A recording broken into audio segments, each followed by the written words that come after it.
Welcome to the second edition of Revelations. And it's good to have a good conversation around a specific part of the market, which is the buy-to-let market today.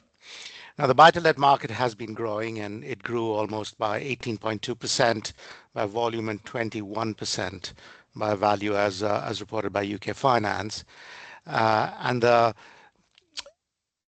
And the professional landlords component of the market has almost doubled, or grown at double the rates, almost at about 32% by volume. So it's clearly a very interesting space to watch, and especially from our standpoint, how technology can further buck this trend.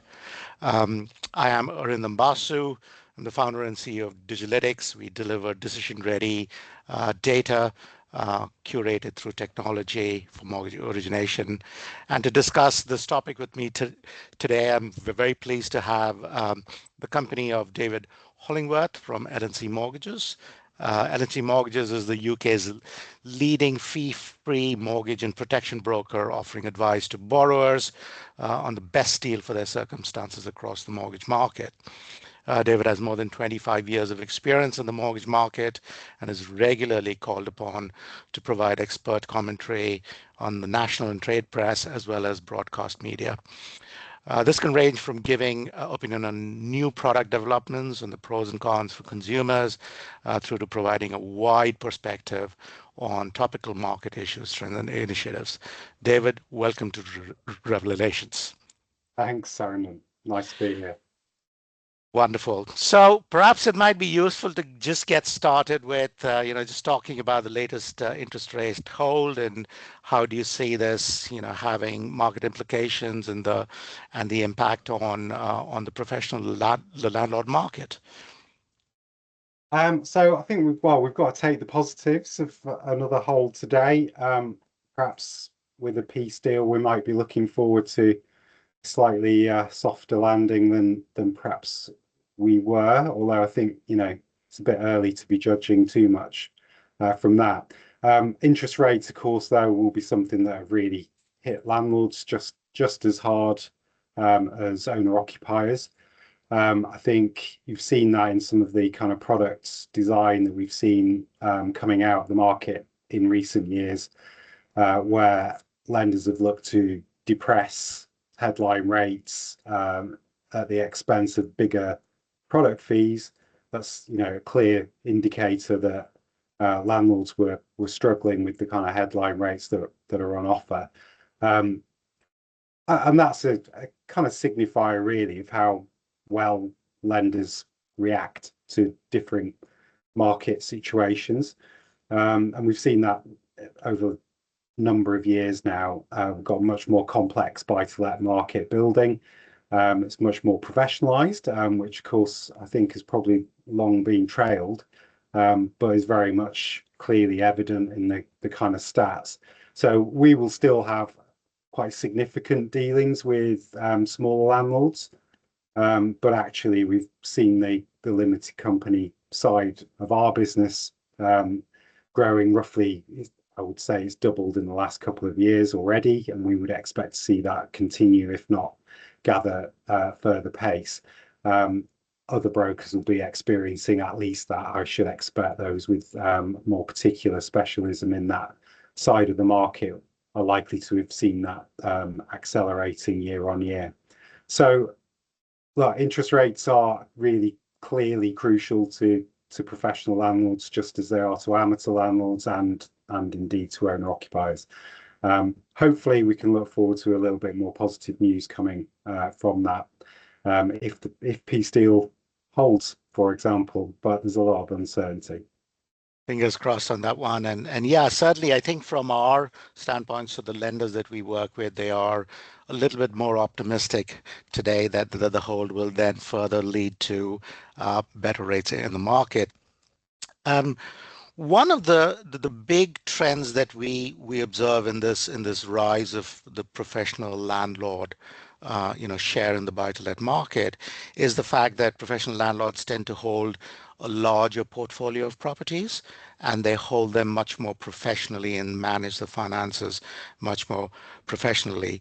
Now, how does that um, impact the brokers or LNC from the way you deal with the professional landlords and their demands in terms of seeking mortgage for their properties? So I think fundamentally, the desire is for much the same as any other borrower. They want to know, is this possible? What might be the pitfalls I need to look out for? Do the numbers work stack up? And what do the lender choices look like? So, what's it going to cost me? How quickly can we put this stuff in place? And even where speed isn't the key driver, I think you often find that certainty of decision, that's what borrowers really crave, and certainly advisors want to know as quickly as possible um, in the process, are we able to place this case, or is there going to be some issue along the way? Now, when you start building up bigger portfolios and you're trying to deal with those in any kind of volume, one of the critical bits and one of the clunkier bits for us, I guess, at the moment, in terms of um, as we transform systems to better deal with these kind of scenarios, is that you could be dealing with quite significant number of properties. You've also got to see whether the data is actually complete. So you'll be getting potentially different formats of spreadsheet from the landlord. Is it complete? Is it even correct? Might there be bits that haven't yet been updated, which could be. And so for the advisor, even in the initial fact finding and then moving through, hopefully, to making an application and the rekeying of that information, that's where, for us, I think you get a clear pain point, let alone the fact of trying to sift through all of that data and see that the property in question that you're looking at might well fit. But is there anything else that you've not quite considered, or is at a later stage going to pose questions for the lender? Absolutely, and I think I agree with you that in the lenders that we work with, when we think about removing the key friction points that lead to sort of a poor experience of borrowers, and especially the professional landlords tend to be more demanding borrowers than in our experience the amateur ones. I think there are two very key friction points.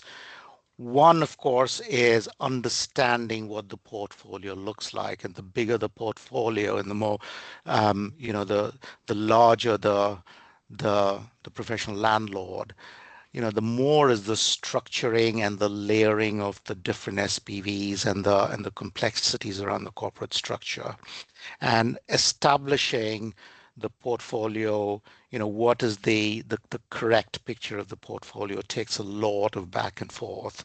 And there is technology available now where with the use of data extracted seamlessly from documents, but also data sort of sourced from syndicated data sources like Companies House and Land Registry and EPC registers. You can very quickly and very easily construct what is the appropriate picture for that portfolio of the borrower who's applying for the mortgage. So that in our experience is taking away a lot of the pain. And there are additional things that we're starting to see the lenders ask for in the portfolio. So most lenders have a structured way of looking at the portfolio. They have standard portfolio schedule formats. And from a broker standpoint, from LNC standpoint, I would imagine there's a fair amount of effort that goes into constructing these portfolios for different lenders when you're applying to multiple lenders. So always, almost with anything across the board, one of the big issues for a broker is, of course, trying to deal with the different formats that different lenders would like. And I think where any tech solution, I mean, technology clearly plays a big role in simplifying some of this. But what we do run into over the years is that lenders are trying to say, right, we've developed this solution which fits with what we want. And I think the danger with that is, and perhaps the potential that AI has to combat this, is that lenders can perhaps format it how they want. So if Yeah. the data is all there, they can be pulling the relevant fields. That will definitely appeal from the broker standpoint because trying to build plugins which are going to work for each and every lender is almost impossible when you're dealing with over 100 different lenders like we do. So anything that can make that a more simple overview process, can cross-check with the information that you've already got from the landlord themselves, flag any potential issues, whether that's property type or whether it's something to do with the numbers and how those figures stack up. But also, we're going to see more landlords looking to different sectors and using different types of property. And so being able to pull all of that stuff together and flag it more easily to the broker should help them find the right lender and also reach a quicker decision, hopefully. Yeah, absolutely. And we are now looking very aggressively at technology that can just look at the information gathered by LNC or by a broker and put it into the fact find folder, and then everything else is automated to a very high degree where the technology or the agent can then go in, look at the information as part of the fact find, go to third party data sources, pull all of that together and create a portfolio view, which is much easier for the broker to have a conversation with the borrower, but then also submit it back to the lender. Just moving forward a little bit. So when we think about the regulation that's coming into the buy-to-let sector and everything by the Renters' Rights Act and things around the open property data. Um, Clearly, regulation like, the landlord can no longer issue a Section 21, or they need to have sort of the APC rating at D or above, plays a significant role in the decision of how to finance a property. Uh, and that requires an understanding of how much they need to, let's say, spend, or what is the activity that they need to do to improve the EPC rating of a particular property from D to a higher number. Now, this information is available in sort of data sources, and we are being able to pull that in as part of the portfolio schedule that is generated by the technology. How far do you see the emerging and the evolving regulation and the regulatory framework play a role in the pace at which the sector will grow, but also the borrower experience that can be improved? So clearly, changes in the market have accelerated the move to a more professional market. The use of limited company lending is only going to get become more prevalent. Um, so I think in terms of the EPC stuff, I mean, look, landlords are going to be exiting. So I think in some cases, small landlords are going to be saying, right, enough's enough. If they haven't already, they're looking at the numbers. Things just seem to get harder and harder. Renters' rights is another thing that they've got to start adapting to, and energy efficiency requirements may well require them to start coughing up to improve the efficiency of the home. Some will see that as a great opportunity. Some will see that as a reason why they will depart. And so I think we'll see more of the professional portfolio landlords looking at where those opportunities lie and potentially taking those properties from the smaller landlord. which would give them a kind of fairly, hopefully seamless uh, transaction into the bigger portfolio.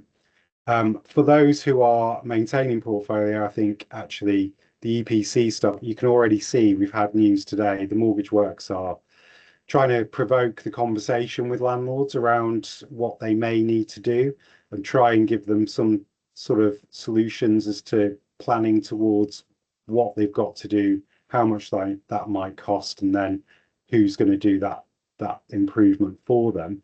So I think we're only going to see more of that in the market, and therefore brokers will be at the front end of those conversations once landlords have devised their plan to improve energy efficiency.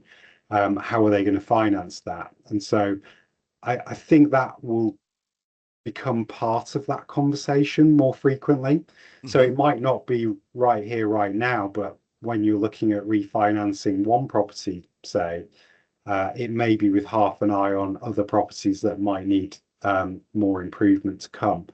And the sooner the landlords are looking to have that conversation, the easier it's likely to be for them to structure it in and phase it in over the remaining time period that they have. That's it. Interesting. So moving on from, the portfolio and how regulation plays into some of the information curation and availability of, rapid and consistent feedback to the borrower. The other big trend that we are seeing with this increase of professional landlord share in the portfolio in the market is because they manage their finances much more professionally. The entire uh, discussion around affordability becomes a very big discussion point between the broker and the borrower even before they go to the lender. And budget planning for larger, more complex portfolios is arguably a little bit more complex. Now, how big an impact do you see, this growth of professional landlords have on affordability, and where do you think technology could play a role? So technology should be able to do a lot of the sifting and flagging where properties have perhaps got more headroom um, on the numbers, where some are perhaps struggling a little bit more. Now, I see that as being potentially really useful to a broker, but also actually to the landlord. And the quicker that you can kind of get that higher level view, I think the easier those conversations become. I think the increase in limited company lending that we've seen, we fully expect, and I think there's different degrees of complexity within that limited company lending. You've got different lenders catering to different requirements in that scale of complexity. But nonetheless, if you can be giving that overview, that will make it a lot easier to define which lender may work better for which property. Um, I think you're going to have a maturing limited company market as well, whether it's even at the simpler end. Hmm. So we're going to have an increasing refinance market around that lending. So whilst there'll be still a lot of new lending coming in through limited companies, there will be a growing number of landlords that are looking to refinance some or all of their portfolio.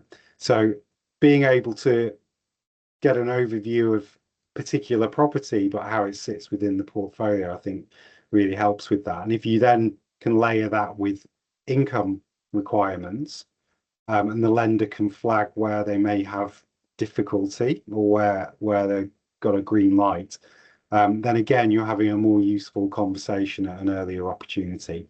Or indeed, you're ruling out particular lenders. There's nothing wrong with a lender saying we can't do this. It's just when they're saying that weeks down the line that it becomes frustrating for everyone. So actually, you want to pull those conversations as near to the front end as you can. Absolutely agreed. And our experience with some of the buy to let lenders that we work with is the more you can push. So when you think about affordability, obviously traditionally a lot of the affordability is being done manually by underwriters. and that the availability of resource to do the affordability analysis manually is critically dependent on the number of applications that are in the queue. So you get very different sort of response times, and then depending on the experience of the lender and the specific underwriter, you get inconsistent responses.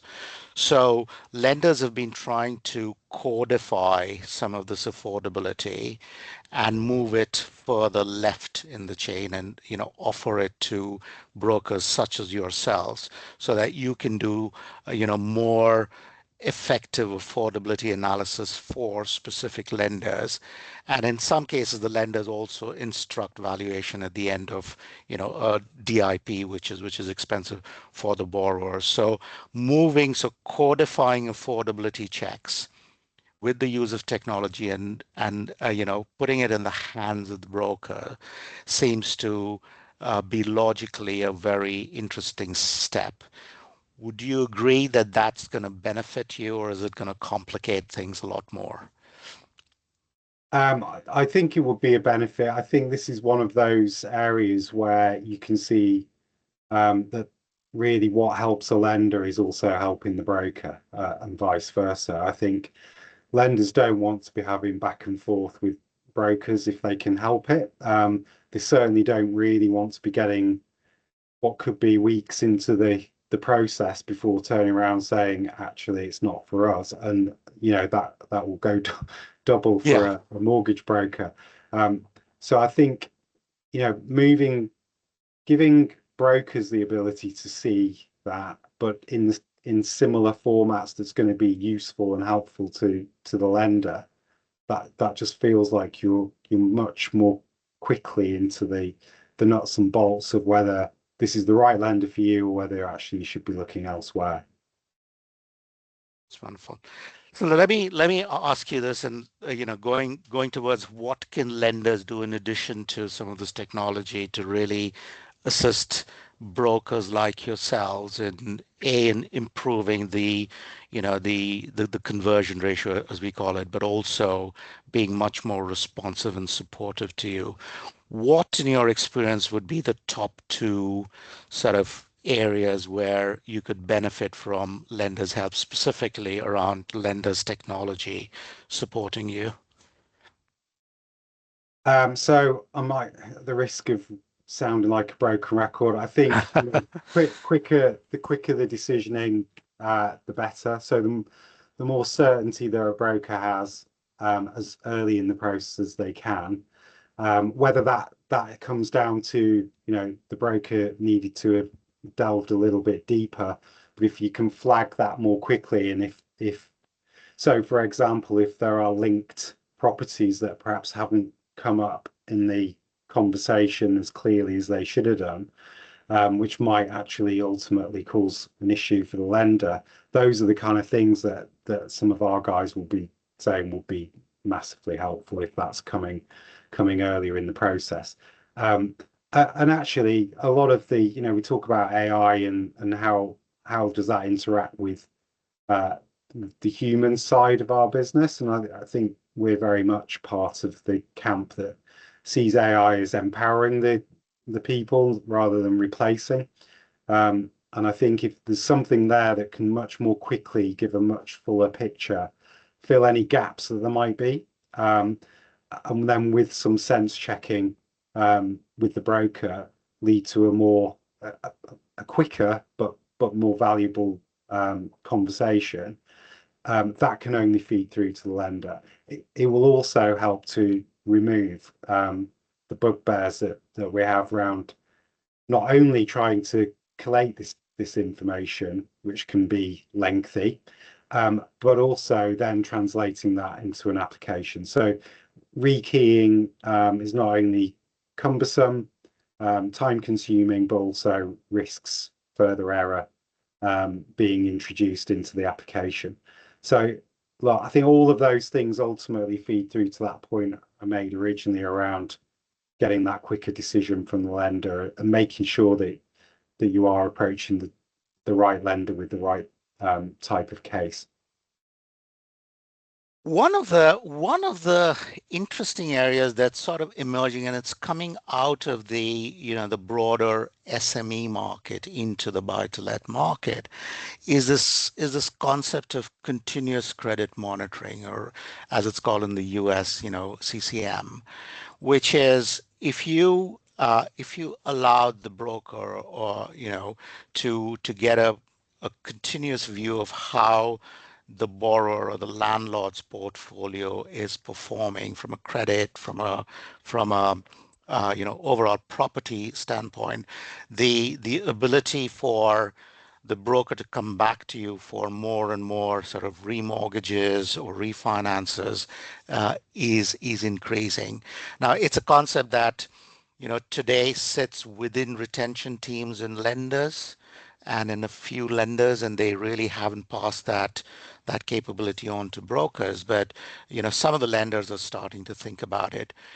Do you have a view, if you were to not just get the first time, verified portfolio schedule, but almost in real time, a technology provides you the latest update on a borrower's portfolio and how it's performing.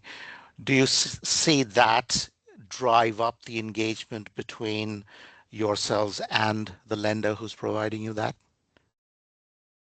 So I think if you look right the way from customer through broker to lender, or the other way around, yeah, I think that approach could bring real benefits. Um, I'm also thinking the landlord would be extremely interested in seeing that kind of ongoing. I mean, we all want to click in and see how the credit score's faring, and whether that's changed. Um, I think that landlords would have a much more business related interest in looking at that on an ongoing basis, whether it's to add more property to the portfolio or whether it's to reshape that portfolio, and understand the performance of the properties within it. So it feels to me like, we talk a lot about brokers adding value. I think lenders could really help their broker partners in that sense, which would ultimately give them a better view and a more interesting conversation with the landlord around what they may want to do. And we touched on energy efficiency earlier, but it could be anything that they want to look at rescheduling.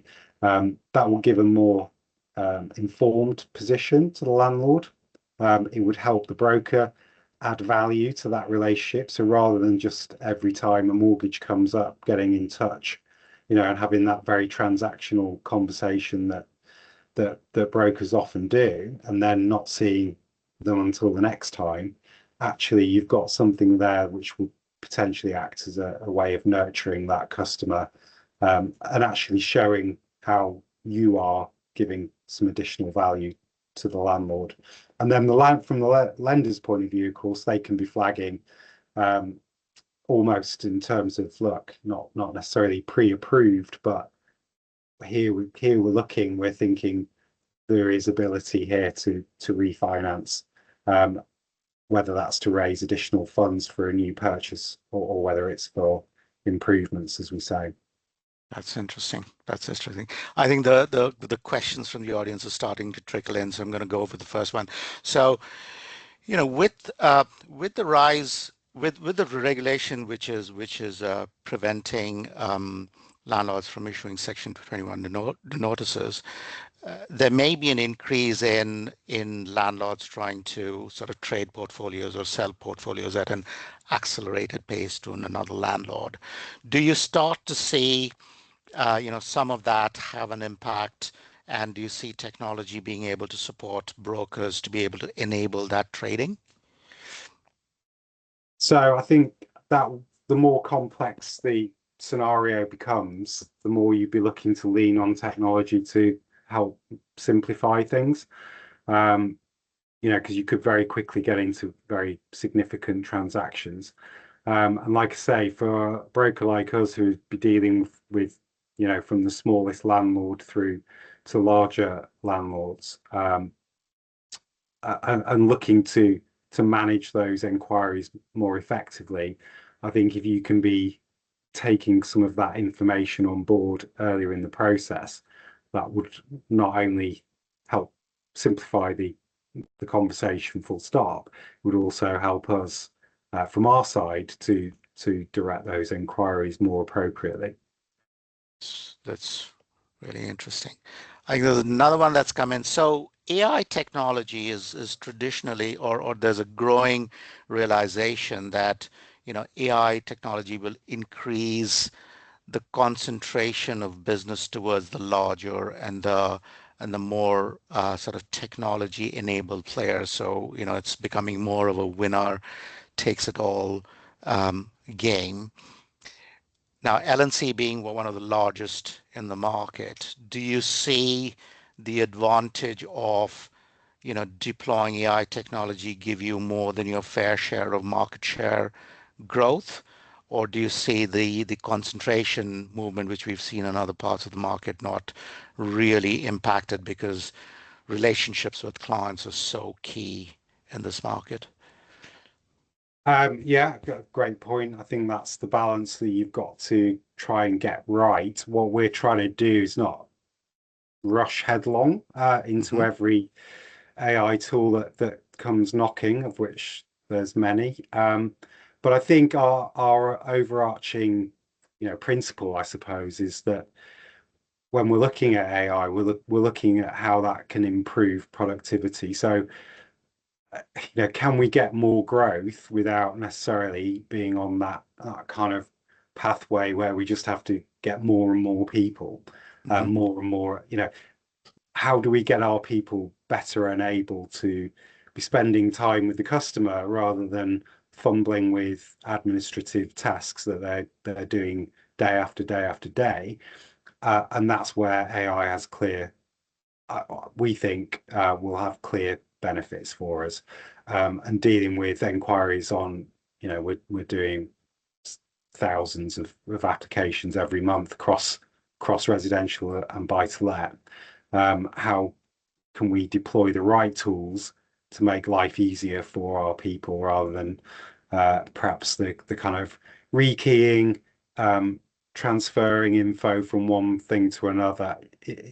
It's just time, wasted time, and also adds additional error. So, like, I think AI can help all brokers. I don't, and I think this is where lenders play a crucial part. So, kind of alluded to this earlier. Rather than trying to get individual brokers to plug into a certain system and expect them to do that across 90, 100 lenders, it is difficult. We've seen that time and time and time again. Something where it's more adaptable and where it still helps, even if it doesn't complete the whole picture for the broker. If it's something that's deployed from a lender and actually fills up, the majority of the information that they need, then the broker can probably fill in the rest as part of the standard conversation. So even that, I think, will help brokers from right across the market. It's not necessarily a big player only thing. Obviously, we're of a scale where we can look at different elements of our process and see what AI has to offer for each of those elements. But I think it will play a massive part for all types of different broker.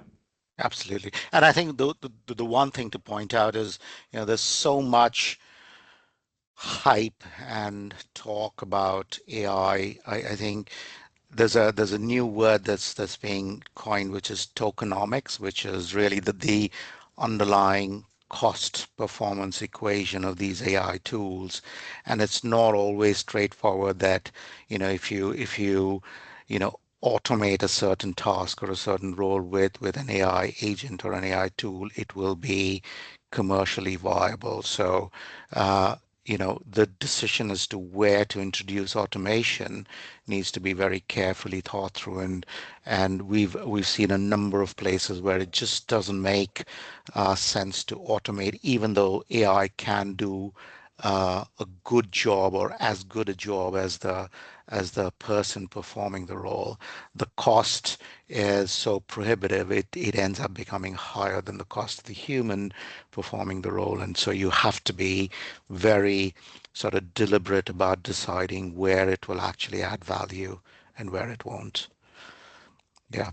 There's one more question that's come through, and I'm going to read this out verbatim to you, David. So, as landlord needs keep evolving, what is the one strategic decision that a specialist lender, uh, that specialist lender leadership teams are most behind the curve on while adapting their proposition? So, which segments in BTL do you think that the BTL market is going to be most rapidly growing? Now there is some statistic to support it that the higher end of the market, so 15 properties or more, is getting much more rapidly professionalized. But there are a lot more lenders entering the market at the lower end of the scale. But it'll be useful to just hear your thoughts on, you know, where do you think specialist lender leadership teams are most behind the curve? So I think there is it's kind of emerging that more lenders go into limited company, some of the bigger buy-to-let lenders, for example, are what I'm going in on a relatively simple transaction. So potentially a smaller landlord that is coming to market, making a decision that they want to get into buy-to-let, um, but maybe not necessarily on a huge scale, but therefore want to use limited company. I think you potentially get this kind of different elements of the market where some lenders are concentrating on what's relatively straightforward lending, and others are very much shooting for those more developed portfolio landlords. Now, I guess there's there's nothing wrong with either of those, Hmm. but what we will potentially see over time is that you've got landlords who are wondering which camp they sit in, um, and so having products that meet those requirements throughout feels like potentially you'd be missing out if you go one way or the other only. I think the bigger lenders some have been slower to get into limited company than others, and I think it's still a developing area. Um, but specialist lenders have got to bear in mind that those bigger lenders could still advance further into the limited company market. So, having something that can work as landlords grow, because we are going to get new landlords over time. They are going to become the bigger landlords of the future. So, again, back to kind of nurturing and growing with those landlords, I think it's going to be quite important. Not easy, I don't think, and I think probably I can understand why specialist lenders are focusing on that more complex side, which is where they excel over the high street names, which are perhaps only more recently got into limited company.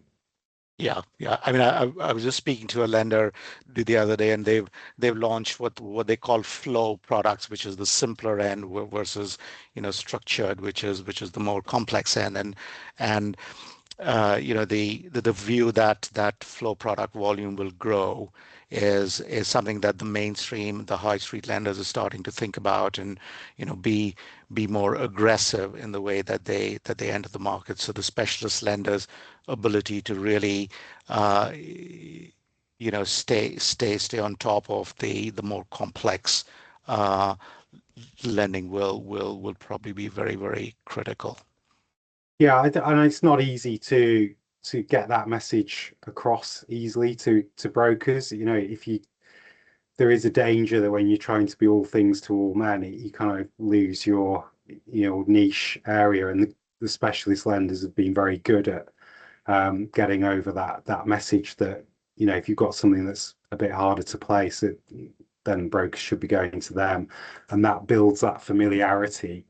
Um, but of course, you can then perhaps retrench into more straightforward landlord cases, just as mainstream may be looking at how far can we go on the complexity, even if it's early days at the moment.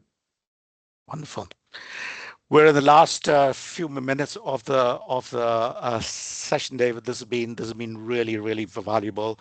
One final question for me, and then we'll wrap up, is if you were to take a magic wand and wave it in one direction for you to solve all your problems from being able to get support from the lenders, what would that one thing be that you would really ask the lenders to do? I think I would ask them to remember just how many lenders brokers are dealing with when they build their solutions. You know, we're all in partnership with lenders, but please do think. I know I'm perhaps sound like a broken record, but we need adaptable solutions that work not just with that single lender, but preferably develop the broker's ability to have better conversations, but will still work with other lenders. I know that sounds difficult when you're trying to attract more and more business, but you know, so often solutions are built which work for one lender and not necessarily the other 99. Wonderful. That's been extremely valuable, David. Thank you so much for your time. It's great to see, what one of the largest brokers' perspectives on this rapidly growing professional landlord space is. Fingers crossed that the interest hold today will translate into, declines in the future, which will further trigger growth. The lessons I took away was, yes, AI technology can definitely help brokers such as yourselves both support the professional landlord, but also make the engagement with lenders more easy, and for lenders to understand that brokers like yourselves deal with a vast variety of lenders in the market, and to be sensitive to that as they're developing their propositions and the solutions that they offer to you. I would like to thank everybody who participated in today's call. I will also say that the date for the next edition of Revelations is now confirmed. Sneha is the 16th of July, if I'm not mistaken, and we will have participation from a building society to talk about, how they're leveraging technology to further grow out um, their business. Thanks for once again, and thank you to our entire audience. Thank you.